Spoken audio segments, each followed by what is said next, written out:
King Charles III and Queen Camilla have the love story of the century.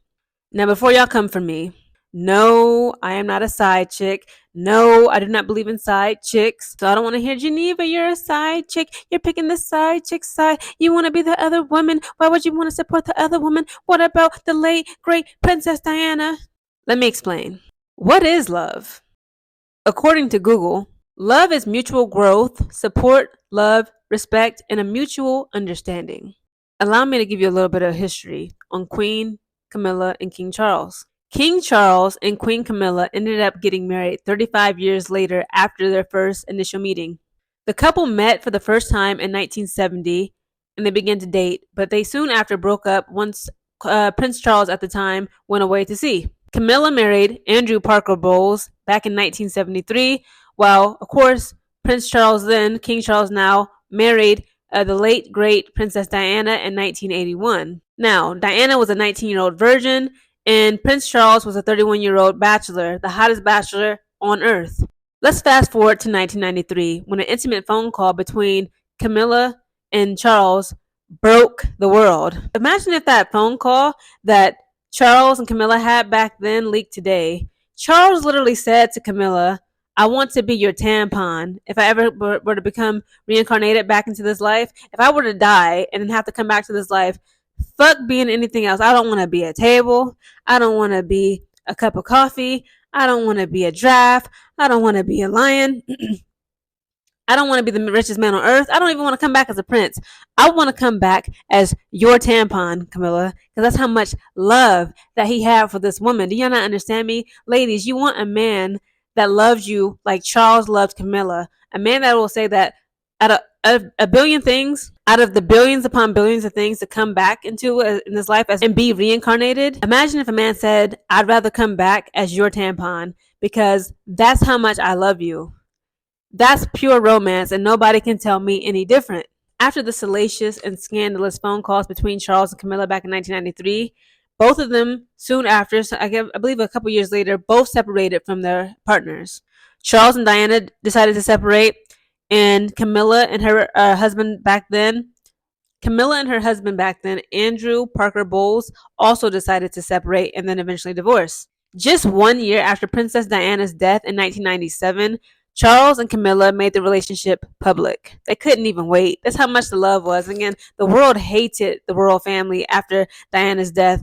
Everyone blamed the Queen, Her Majesty the late Queen Elizabeth II. They blamed Charles especially because they knew, because again, Diana was given a little bit of tea to the media about how tumultuous the relationship was. She felt loveless. She felt abandoned. Nobody had her in their corner, in her corner. Nobody gave a damn about her. There was no support. There was no affection. There was nothing. She was literally just a broodmare. That was it. You're just here to give us an heir and a spare. You're not really a royal of the blood. So who gives a damn about Diana for real? That's literally was the attitude back then. Attitudes that the royal family had towards Diana. Fast forward 8 years after Princess Diana's death in 1997, and then 1 year after that, Charles and Camilla making their relationship public, they decide to marry in 2005. It was not easy for Charles to get the Queen on his side in order to marry Camilla, because back then and even now, for a royal to marry, they must have the support and permission of whatever the monarch is at the time, the sovereign, the person who has the crown, the person who is on the throne. And of course, at that time, it was Her Majesty, the Queen, the great Queen Elizabeth II. He had to ask his mom for permission, and she was like, at first, initially, reports were saying that she was like, no, ain't no way. It's going to bring back a lot of raw memories of Princess Diana. The public won't like that. People will turn on the monarchy. You're going to cause our kingdom to fall. People won't support us. No one after this, but they didn't understand that Princess Diana was loved that much. Queen Elizabeth II told Charles, like, pretty much, if you are to marry this woman, people will turn their back on us and the monarchy for good. But eventually the Queen gave in and she allowed Charles and Camilla to marry. Fast forward to September 8th, 2022, Queen Elizabeth II passes away.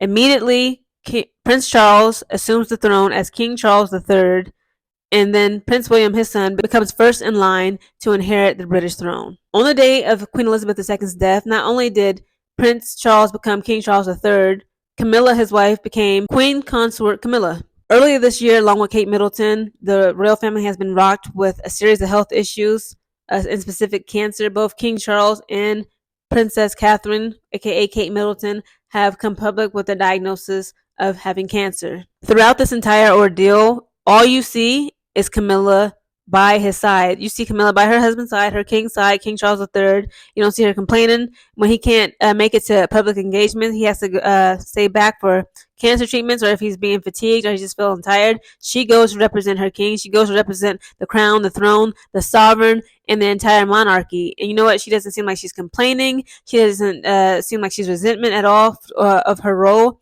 And she actually carries herself like a pretty good queen. Camilla, during this entire time, the 30 plus, 20, 25 plus years that the media was dragging her name because they knew that she was the other woman, they knew that she was a side chick, they knew that she was messing with Princess Diana's husband while they were still together raising their two small sons. Camilla did not one time complain. She did not defend herself. She did not run her mouth to the media. She did not try to make excuses. She literally loved this man, Charles, just as much as he loved her.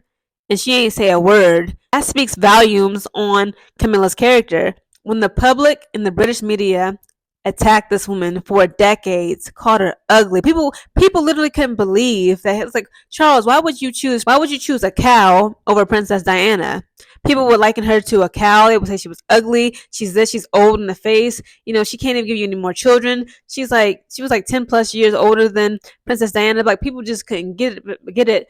People couldn't understand the love that they had for each other. I don't know about y'all, but I want that Charles and Camilla love.